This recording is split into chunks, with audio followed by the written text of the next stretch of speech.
Um grupo de crianças cheias de histórias, brincadeiras e aventuras que fizeram e fazem parte da vida de gerações. O maior quadrinho nacional conhecido mundialmente. Essa é a Turma da Mônica.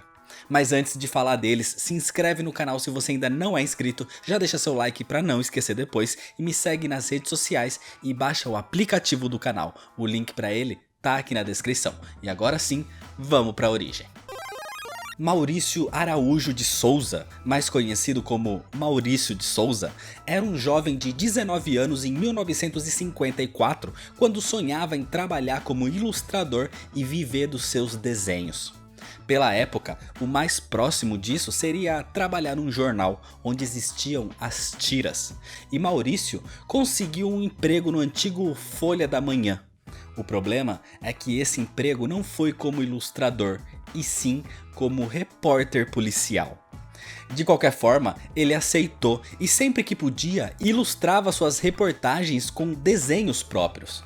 Até que em 1959 o jornal lhe deu uma chance para publicar uma pequena tira no Folha da Tarde. E foi a partir daí que profissionalmente Maurício se tornou um quadrinista. Essa tira de 18 de julho de 1959 trazia o nascimento de uma turminha com dois personagens principais, o cãozinho Bidu e o seu dono, o Franjinha. Inclusive o Bidu era baseado no cachorro do autor na época, o Cuíca, e o Franjinha tinha traços dele próprio. A partir daí, as tiras continuaram a ser publicadas, retratando o cotidiano sempre de forma leve e engraçada. Personagens coadjuvantes sempre apareciam, então em 1960 surgiu um garoto, amigo do Franjinha. Baseado num garoto real da infância de Maurício em Mogi das Cruzes, que tinha um cabelinho espetado e falava errado ou elado, porque ele trocava o R pelo L. O pai de Maurício dizia que com aquele cabelo ele parecia uma cebola, e assim surgia nas tiras o Cebolinha. Logo em sequência apareceu outro garoto que não era muito higiênico e era apelidado de Cascão, levando esse nome para sua versão nas tiras em 1961. O Bidu deveria ser o protagonista de todo esse universo, mas na verdade foi o Cebolinha que roubou o foco e se tornou o principal. Então as histórias antes batizadas de Bidu e Franjinha agora traziam o nome de Cebolinha no título. Só que além deles, Maurício de Souza não parava suas criações. Nessa época surgiram personagens como Chico Bento, Piteco, Astronauta, Horácio e Penadinho. Mas praticamente não existia nenhuma personagem feminina. Até que o autor decidiu fazer uma em 1963, baseada em uma de suas filhas. Uma criança que era baixinha, dentuça, gorducha e até mesmo irritadinha. O nome da sua filha era Mônica, então a sua versão nas tiras também levaria esse nome. A Mônica era só uma coadjuvante, uma secundária nas histórias do Cebolinha, mas o sucesso e o carisma dela eram tantos que a Mônica se tornou a protagonista. E foi só um ano depois, em 1964, que iria surgir a melhor amiga dela, também baseada em uma das filhas de Maurício, a Magali. O sucesso das tiras era enorme, assim, em 1970, os personagens ganharam uma revista própria. Uma revista em quadrinhos batizada de Mônica e sua turma, apresentando os amigos morando na Rua do Limão, conhecida também como Rua do Limoeiro, que ficava no bairro do Limoeiro. E foi assim que a turminha ganhou o Brasil inteiro. Com o tempo, o título passou a ser a Turma da Mônica, trazendo normalmente como protagonista os 4 personagens principais com as suas características bem definidas. Mônica era a irritada e a mais durona, considerada a dona da rua. Cebolinha era o garoto que atormentava a Mônica, sempre com um plano infalível para dar um nó nas orelhas do coelho de pelúcia da garota, no Sansão. O Cascão estava sempre ajudando nesses planos, e a sua sujeira e medo de água eram as maiores características do personagem. E a Magali era a comilona, que passava o dia inteiro atrás de comida e nunca engordava. Mas além deles, outros personagens nunca deixaram de existir. Aliás, mais que isso, eles começaram a ganhar suas próprias turmas dentro desse universo. Surgia a turma do Chico Bento, mostrando a vida caipira no interior. A turma do Penadinho, o fantasminha que tinha amigos vampiros, lobisomens e todo tipo de criatura vivendo no cemitério. A turma da Tina, que trazia histórias mais adolescentes. A turma do Astronauta abordava temas espaciais. A turma da Mata mostrava a vida dos personagens que vivem na floresta.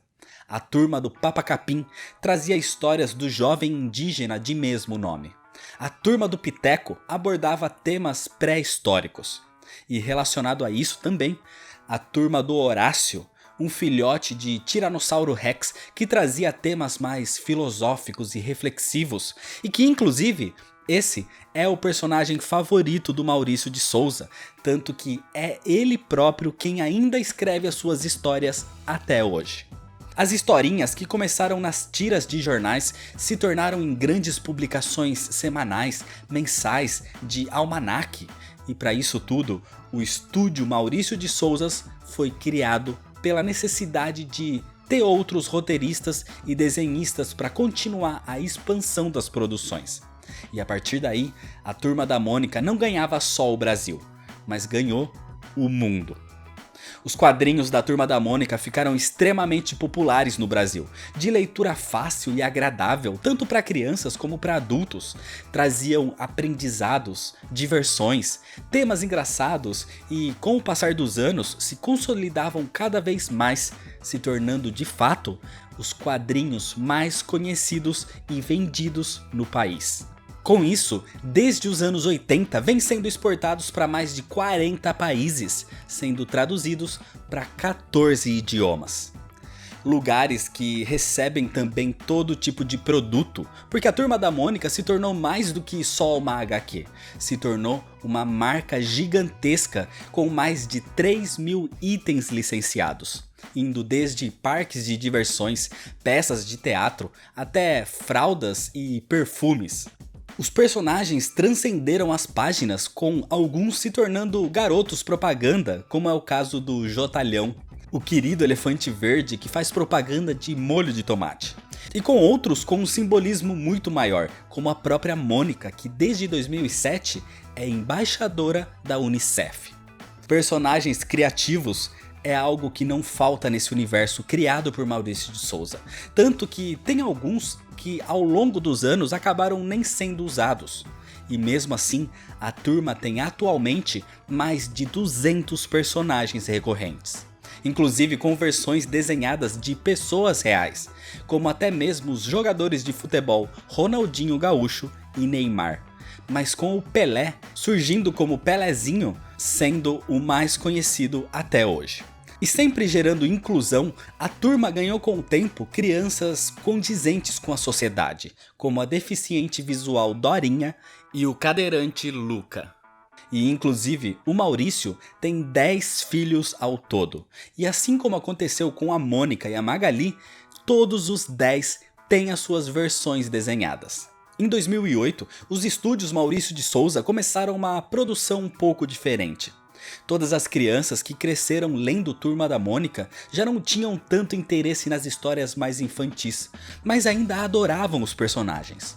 Com isso, surgiu a Turma da Mônica Jovem, uma versão adolescente dos personagens, desenhados no estilo de mangá, com temas mais adultos, mais sérios e até mesmo criando relacionamentos. E com isso, o público antigo voltou a acompanhar a vida da turma, enquanto os quadrinhos originais continuavam sendo lançados. A expansão sempre foi presente na empresa, tanto que animações da Turma da Mônica também são frequentes, inclusive com a primeira tendo surgido nos anos 70. Mônica Toy é um exemplo de como a franquia é expandida, sendo uma animação no estilo diferente e que, por não ter falas, atingiu o mundo todo e é um extremo sucesso. A Turma da Mônica também tem muitos jogos lançados para diversas plataformas que não dá nem para listar aqui, mas alguns ficaram bem conhecidos como os feitos para Master System e Mega Drive. os Mônica no Castelo do Dragão e Mônica na Terra dos Monstros, que são na realidade adaptações nacionais feitas de jogos da série Wonder Boy. Em 2013, uma nova proposta surgiu dentro dos estúdios Maurício de Souza, as Graphic MSP, Graphic Novels produzidas pela Maurício de Souza Produções. Se a Turma da Mônica jovem atendia o público adolescente, as Graphic MSP chegaram para abordar um público adulto. São quadrinhos em formato graphic novel, normalmente com histórias fechadas, podendo ou não ter sequências, mas com uma abordagem bem diferente do original. As HQs normalmente são releituras dos personagens e podem usar as temáticas mais aprofundadas. É um selo fenomenal, com publicações espetaculares, abordando temas sociais como em Jeremias Pele, abordando temas familiares como em Mônica Força, temas filosóficos como em Penadinho Vida, em abordagens de ficção científica como As Histórias do Astronauta, que inclusive são as minhas favoritas. Atualmente, o selo tem mais de 20 publicações e praticamente todas são de uma qualidade extremamente elevada. São quadrinhos para quem conhece os personagens vê-los de uma outra maneira, ou até mesmo para quem não os conhece, o que é meio difícil, conhecê-los numa escrita mais séria e adulta.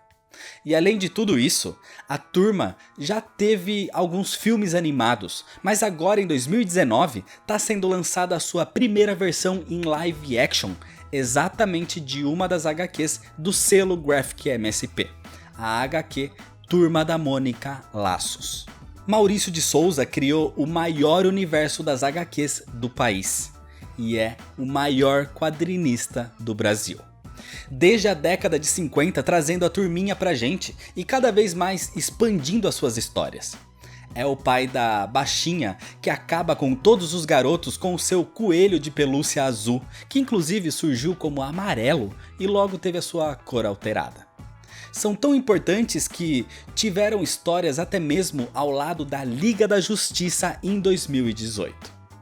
Maurício de Souza, que foi inspirado por amigos e pela sua família a criar tantos personagens, é o responsável por inspirar e criar toda uma geração de leitores que cresceu ao lado de Mônica e Cebolinha, com histórias que vão seguir ainda por muitas gerações, apresentando os planos infalíveis dos garotos, sendo todos destruídos pela pequena baixinha e dentuça dona da rua.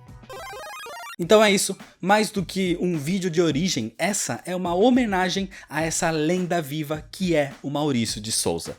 E a essa obra que faz parte da minha e da infância de muita gente. E se você ainda não é inscrito, se inscreve no canal, deixa seu like se você gostou desse vídeo e comenta quem é o seu personagem favorito da Turma da Mônica. Me segue lá nas redes sociais, compartilha esse vídeo com seus amigos, muito obrigado, valeu e até mais.